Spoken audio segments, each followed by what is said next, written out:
કેજરીવાલના પત્રને લઈને સહપ્રવક્તા ધવલ પટેલની પ્રતિક્રિયા સામે આવી। તેમણે કહ્યું કે દિલ્હીથી આયાતી નેતાઓએ સીએમને પત્ર લખ્યો હતો। પત્ર એ કંઈ નહીં પણ ભ્રમ ફેલાવવાનો પ્રયાસ છે। તેમનો ઇતિહાસ અરાજકતાવાળો રહ્યો છે। સર્જિકલ સ્ટ્રાઇક પર તેમણે પુરાવા માંગ્યા હતા।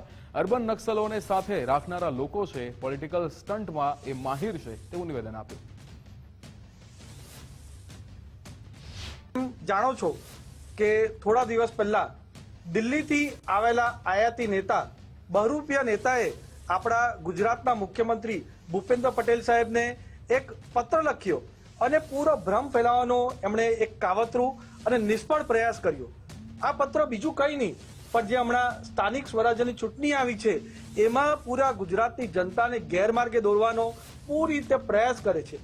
અને એમાં ખાસ કરીને જ્યારે જ્યારે આવા ઇલેક્શન આવે, ચાહે ગુજરાત હોય, પંજાબ હોય, દિલ્હી હોય, ગોવા હોય કે કોઈ પણ પ્રદેશમાં આવા ઇલેક્શન આવે, ચૂંટણી આવે ત્યારે આ દિલ્હીની પાર્ટી આ રીતના પોલિટિકલ સ્ટન્ટ કરે છે, પોલિટિકલ ડ્રામા કરે છે અને એમનો પૂરો ઇતિહાસ જ અરાજકતાવાળો રહ્યો છે। જ્યારે 2014માં પહેલીવાર આવ્યા, લોકસભાનું ઇલેક્શન લડ્યા ત્યારે પણ આ જ રીતની અરાજકતા ફેલાવી। 2015માં તમને યાદ હશે કે જ્યારે 26મી જાન્યુઆરીએ પૂરા ભારતભરમાં દિલ્હીમાં ખાસ કરીને આપણે પ્રજાસત્તાક દિવસ રિપબ્લિક ડે મનાવવાના હતા ત્યારે એમને રોકવાનો પૂરો પ્રયત્ન આ દિલ્હીના આયાતી નેતાએ કર્યો હતો। અને એટલું જ નહીં, જ્યારે આપણી ભારતીય સેનાએ પાકિસ્તાનને મુંહતોડ જવાબ સર્જિકલ સ્ટ્રાઇકમાં આપ્યો હતો ત્યારે પણ ભારતીય સેનાને એમણે પુરાવા માંગ્યા હતા।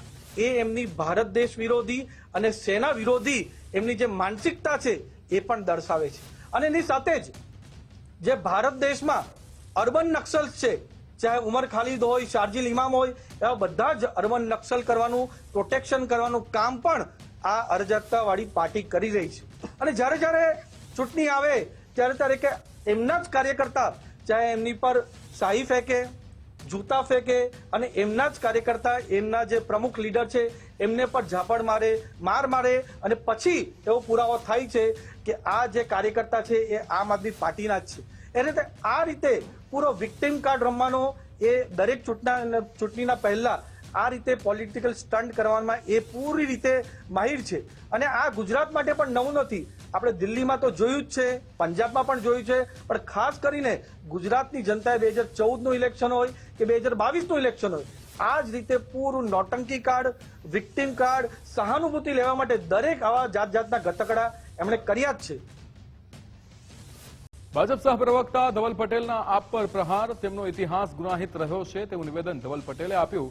તેમણે કહ્યું કે આપના યુવા નેતા પંજાબમાં ડ્રગ્સ સાથે પકડાયા હતા। પંજાબના મંત્રીના કારણે અધિકારીએ જીવન ટૂંકાવ્યું હતું। 2025 સંજય કુમાર ઇડરમાં ખૂનની કોશિશમાં પકડાયા હતા। બોટાદ આપના નેતાઓ ગંભીર ગુનામાં પકડાયા હતા। ડેડિયાપાડાના ધારાસભ્ય 20 ગંભીર ગુનામાં ધરપકડ થઈ છે। આપના કાર્યકરો ગુનાહિત ઇતિહાસ ધરાવે છે। એમનો પૂરો ઇતિહાસ જ ગુનાહિત રહ્યો છે, ચાહે દિલ્હીમાં લિકર સ્કેમ હોય કે પછી એમાં ખાસ કરીને એમણે જે મોહલ્લા ક્લિનિક કર્યો એના સ્કેમ હોય, ટેન્કર સ્કેમ હોય, બધામાં જ ઇન્વોલ્વ છે। એની સાથે જ પંજાબમાં થોડા દિવસ પહેલા જ 19મી માર્ચે એમના લવપ્રીત સિંહ આમ આદમી પાર્ટીના યુવા પ્રદેશ પ્રમુખ હતા, એ પણ 4.3 કિલો ડ્રગ્સ સાથે પકડાયા હતા। એવા ગંભીર ગુનાઓમાં આમ આદમી પાર્ટીના નેતા પકડાય છે। એ જ રીતે લાલજીતસિંહ ભુલ્લર એ એમના આમ આદમી પાર્ટીના પંજાબમાં આ જ રીતે ત્યાં એ મંત્રી હતા, એ પણ એમણે દુષ્પ્રચાર કરીને એક ગવર્મેન્ટ ઓફિસર, સરકારી અધિકારીને પૂરી રીતે દબાવવાનો પ્રયાસ કર્યો અને એમણે આત્મહત્યા પણ કરવા પડી। એ રીતનો પ્રચાર અને એ રીતનું પૂરું દબાણ આમ આદમી પાર્ટીના નેતાઓ ત્યાં કર્યું। અને ખાસ કરીને મિત્રો વાત કરું તો એમના પરમિંદરસિંહ પમ્મા કરીને આમ આદમી પાર્ટીના ત્યાં પંજાબના મોટા નેતા છે અને એમને ડ્રગ્સનું દૂષણ કઈ રીતે રોકવાના એક કમિટીના ચેરમેન બનાવ્યા હતા, પણ જોગાનો જોગ 11મી માર્ચ 2026માં એ જ પરમિંદરસિંહ પમ્મા ડ્રગ્સના કેસમાં પકડાયા હતા। આ રીતના કાવતરા પૂરા આ કરે છે। અને જ્યારે ગુજરાતની ખાસ કરીને વાત કરું તો ગુજરાતમાં આમ આદમી પાર્ટીના જેટલા પણ નેતા છે એ પૂરેપૂરી રીતે ગુનાહિત જેટલા પણ કૃત્ય છે એમાં સંડોવાયેલા છે। 2025ની વાત કરું તો 2025માં આમ આદમી પાર્ટીના કાર્યકર્તા અને નેતા, આ ફક્ત આમ આદમી પાર્ટીના કાર્યકર્તાની જ વાત કરું છું, એ 14 ગંભીર ગુનાઓમાં પકડાયા હતા। કુલ આરોપી 110. એ જ રીતે સામાન્ય ગુનામાં 23 આરોપીઓ પકડાયા હતા અને કુલ આરોપી 77. અને 2026માં હમણાં એપ્રિલ સ્ટાર્ટ થયો એટલે પહેલા 3 મહિનામાં જ ગંભીર ગુનાઓમાં 10 ગંભીર ગુનાઓ કર્યા છે અને 29 આરોપીઓ પકડાયા છે. અને એ જ રીતે સામાન્ય ગુનાઓમાં પણ 16 જેટલા એમણે ગુના કર્યા છે અને 26 આરોપીઓ પકડાયા છે. એ રીતના કૃત્ય પૂરા કરી રહ્યા છે. અને ખાસ કરીને વાત કરું તો 2025માં સંજય કુમાર ઈડર તાલુકા આમ આદમી પાર્ટીના પ્રમુખ એ ખૂનની કોશિશ રાઇટિંગના ગુનામાં પકડાયા હતા. એ જ રીતે લાલજીભાઈ પોપટભાઈ વાઘેલા એ બોટાદ જિલ્લાના આમ આદમી પાર્ટીના એસટી અને એસસી સેલના પ્રમુખ અને સાથે સાથે ભૂપતભાઈ જમોડ એ પણ બોટાદમાં જિલ્લાના આપના મહામંત્રી એ પણ ખૂનની કોશિશ રાઇટિંગના ગુનામાં પકડાયા હતા. એ જ રીતે ત્રીજો ગુનાની વાત કરું 2025ની તો વિપુલભાઈ ઠાકોર એ પણ ખાસ કરીને 2025માં બોટાદની અંદર ખૂનની કોશિશ જાનથી મારી નાખવાની ધમકી એમાં પકડાયા હતા. અને આપણે તો જાણીએ જ છીએ કે દેડિયાપાડાના ધારાસભ્ય ચૈતરભાઈ વસાવા એમના તો હમણાં લગીને 20 જેટલા ગંભીર ગુનાઓમાં એમની ધરપકડ પણ થઈ છે, અટકાયત પણ થઈ છે અને આવા અનેક ગુનાઓ એમણે પણ આચર્યા છે. એ રીતનો પુનઃ ગુનાહિત ઇતિહાસ એમના કાર્યકર્તાઓ કરી રહ્યા છે.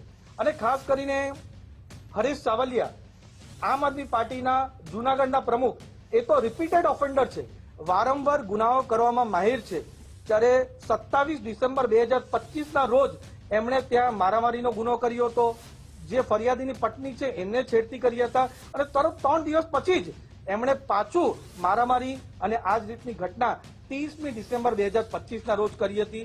એ બતાવે છે કે જ્યારે આમ આદમી પાર્ટીને સત્તા ન પણ મળે પણ જ્યારે એમના હોદ્દા મળે ત્યારે આવા ગુના આચરે છે. સાંસદ ધવલભાઈ પટેલે આમ આદમી પાર્ટી પર પ્રહાર કર્યા હતા. સત્તા મળતા જ આપના નેતાઓ ગુના કરે છે તેવું નિવેદન તેમણે આપ્યું હતું. ત્યારે ગુજરાત અરાજકતા ફેલાવવાવાળા તત્વોને ક્યારેય છોડતી નથી. આપના ઉપપ્રમુખ હસમુખ પટેલની અટકાયતને લઈને પણ પ્રહાર કર્યા. હિસાબમાં બંદૂક રાખી મહિલાને માર્યાનો આરોપ છે. હસમુખ પટેલ અને તેમના ભાઈ સહિત 4 સામે ગુનો દાખલ થયો છે. આમ આદમી પાર્ટીના નેતાઓ સામે ભાજપના આકરા પ્રહાર.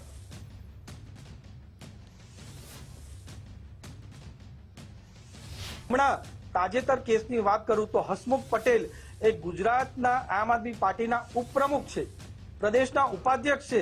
એમણે પણ ત્યાં કિડનેપિંગનો અને વુમન એન્કાઉન્ટિંગ જે એમનો પૂરું આ રીતનું જે કાવતરું હતું કે 80 થી 85 લાખ રૂપિયા અનએકાઉન્ટેડ હતા, ઇલીગલ હતા. એમને જ્યારે આનો પ્રચાર કરવાની કોશિશ કરી, આનો એક્સપોઝ કરવાની કોશિશ કર્યો તો એમની પર પણ હુમલો અને કિડનેપિંગનો ગુનો કર્યો હતો.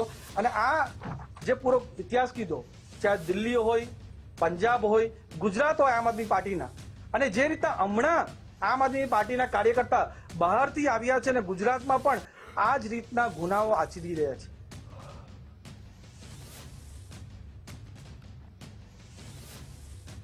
સાંસદ ધવલ પટેલે કોંગ્રેસ પક્ષને આડે હાથે લીધો હતો. જામનગરમાં ગુજસી ટોકના ગુનેગારને ટિકિટ આપવા મામલે પ્રહાર કર્યો હતો. તેમણે કહ્યું કે કોંગ્રેસ પક્ષ ગુનાહિત કૃત્યો કરનારા તત્વોને પ્રોત્સાહન આપે છે. જનતા બધું જાણે છે, માટે કોંગ્રેસને સ્વીકારતી નથી.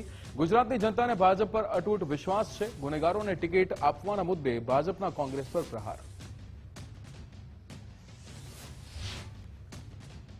અમે જોયું છે કે કોંગ્રેસ આવા ગુનાહિત કૃત્યના લોકો હોય એમને પ્રોત્સાહન આપવાનું કામ કરતા હોય છે અને એમને ટિકિટ આપવાનું કામ કરતા હોય છે. પણ એ એમનું પહેલેથી જ જે કોંગ્રેસ કે બીજી પાર્ટીનું કેરેક્ટર આપણી ગુજરાતની જનતા સારી રીતે જાણે છે અને એના કારણે જ ગુજરાતની જનતા કોંગ્રેસને કોઈ પણ દિવસ સ્વીકારતી નથી. ભારતીય જનતા પાર્ટી અને મોદી સાહેબ પર પૂર્ણ વિશ્વાસ કરીને 30 વર્ષથી ચાહે લોકસભા હોય, આપણી રાજ્ય સરકાર હોય, નગરપાલિકા હોય, મહાનગરપાલિકા હોય, તાલુકા પંચાયત હોય કે જિલ્લા પંચાયત હોય, એમાં ભારતીય જનતા પાર્ટી પર જ પૂરો વિશ્વાસ એમને મૂકે છે.